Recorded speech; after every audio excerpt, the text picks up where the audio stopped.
Hola, buenas tardes, espero que se encuentren bien. Nos encontramos una vez más para hablar un poco sobre historia, haciendo un video nuevo, llenando mi canal de YouTube de videos, en este caso para los chicos de segundo año. Bien, nosotros con respecto a la historia tenemos que entender que entre el siglo XV y XVI hubo un montón de cambios culturales y religiosos. Cuando hablamos de cultura, hablamos de cambios en las costumbres, en las formas de hacer, en las formas de decir, también de pensar, en la cuestión de la religión, que empieza a verse de otra manera al hombre, se empiezan a tener otras ideas. Hoy el otro día ponía un ejemplo con unos chicos de cuarto año y les decía que salgan ustedes a la calle y tienen la costumbre de ver autos. ¿Es correcto? Y sí, es correcto, ven autos, colectivos, transportes, vehículos motorizados. Bueno, hablamos de que culturalmente, a principios del siglo XX y a fin del siglo XIX, en la sociedad se empezaban a ver algunos vehículos motorizados. Culturalmente era algo raro de ver algo motorizado. Bueno, hay ciertas cosas que para nosotros son lógicas porque la vemos todos los días y hay ciertas cosas que en algún momento empezaron a ser parte de la cultura de una sociedad. Bien, entonces entre el siglo XV y XVI aparecen en Europa nuevas formas de interpretar la vida, de verla, de observar la vida, de tratar de vivirla, en sociedad obviamente, ¿no? Surgen nuevos valores relacionados al hombre, a la vida, y todo esto se manifestó en la literatura, en el arte, en la filosofía, en el conocimiento científico, en las formas de religiosidad, y estos cambios son conocidos como renacimiento, humanismo y reforma religiosa. Entonces, tres momentos, tres hechos o tres situaciones que modifican la vida de los hombres en sociedad: el renacentismo, el humanismo y las reformas religiosas. Bien, empecemos a hablar de las nuevas ideas. A partir de las transformaciones sociales y económicas del siglo XII y siglo XIII, acordemos que es el momento de auge del feudalismo, empieza a tener una nueva vida, se empieza a observar o a tener una nueva visión de la vida terrenal, de la que vivimos acá. Piensen que en esa época están pensando que luego de la muerte hay otra vida junto a Dios o la posibilidad de que tu alma vaya al infierno. Esto no está en contra ni a favor de la religión, sino que es algo que se pensaba en ese momento. Entonces se tenía una nueva visión de la vida terrenal, de la sociedad, de la naturaleza. El conocimiento se empezaba a diferenciar de la vida medieval. Es decir, empezamos a modernizar un poco a la sociedad. Entonces, la vida que nacía en las ciudades, no se olviden que las ciudades empezaron a crecer, a tener bancos, a dar préstamos, a vender muchas manufacturas. El hombre de campo se acercó mucho a la ciudad, empezó a comprar, vender, aparece la burguesía. Y esa idea de ciudad, de sociedad citadina, más moderna, no iba con la idea de la sociedad estática y sagrada de la época medieval. ¿Se acuerdan que nosotros cuando hablamos de las tres órdenes, hablamos que decía, el que nace laboratore, campesino, se morirá campesino? El que llega a ser caballero, hasta ahí va a llegar. Y el que tiene la suerte de ser de una casta como el rey o los oradores, que eran los que velaban por el alma de los curas, la iglesia, estaban en una buena posición, pero eran posiciones rígidas y lo sagrado era muy importante. Bueno, la idea de la sociedad nueva, de las grandes ciudades con comercio, con burguesía, con mucho producto del exterior, no iba con esa idea de las tres órdenes. Entonces, en estas nuevas ideas convivían visiones tradicionales, visiones medievales, con una sensación nueva de modernismo. Pero luego de la crisis del siglo XIV, donde el feudalismo empieza a perder su poder, se empieza a defragmentar el poder, se empieza a centralizar el poder en la mano de los reyes, se afirman ciertas transformaciones económicas, sociales y políticas. Hasta que alrededor del siglo XVI, tres movimientos logran convertir todo esto en un hecho, en convertirnos en una sociedad un poco más moderna. Es lo que dijimos hace un ratito: el renacentismo, el humanismo y las reformas religiosas. Bien, empecemos con el renacentismo, que es artístico. El movimiento se inicia en Italia, especialmente en Florencia, a comienzos del siglo XV.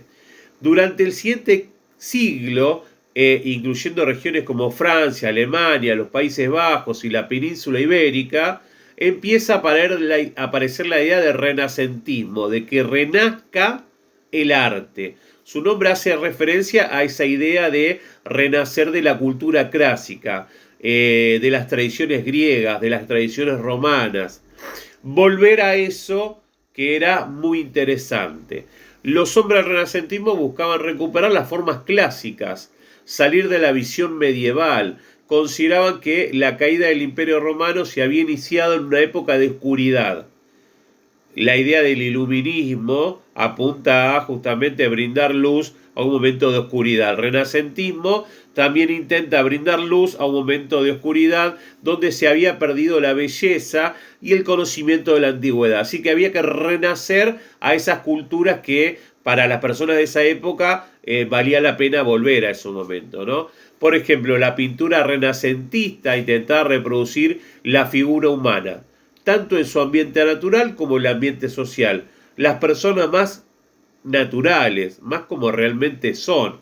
Entonces incorporaban técnicas novedosas, que era, por ejemplo, como te decía, les decía, la idea de ver todo más natural. Empezó a ver pinturas de gente como yo, gorditos, con barba, canosos, más viejitos, mujeres que no eran perfectas, cómo se dibujaba en una época que se intentaba olvidar, donde se dibujaba todo perfecto.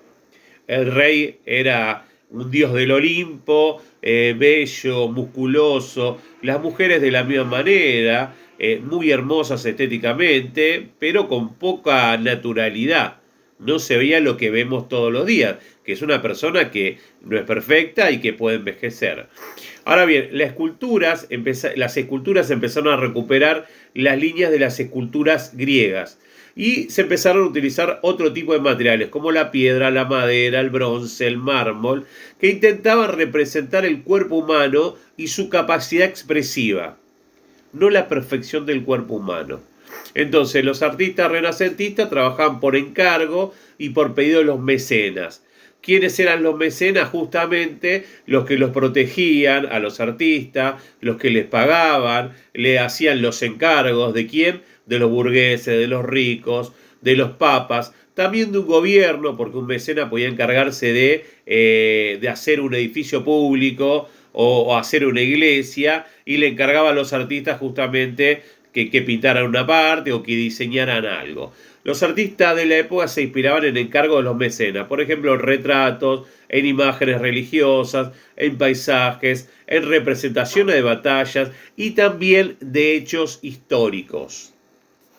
Bien, entonces tenemos que entender que el renacentismo es sobre el arte. Volver a un momento de la historia donde el arte para ellos era mucho mejor y donde el momento de la caída del Imperio Romano había generado una oscuridad en esa belleza que tenía el arte más antiguo. Bien, y acuérdense que no coincidía con la modernidad que brindaban las ciudades comerciales con burguesía, ¿no? Bien, luego aparece este otro hito histórico, hecho trascendental, que es la idea del humanismo. Los humanistas eran intelectuales que rescataban obras filosóficas, históricas, literarias de la antigüedad, clásicas, por ejemplo, sobre Platón, sobre Aristóteles, y también sobre medicina y matemáticas. Agarraban un texto y decían, esto vale la pena, esto hay que hacerlo entender, hay que enseñarlo. Entonces estos humanistas escribieron textos que se salían de lo religioso.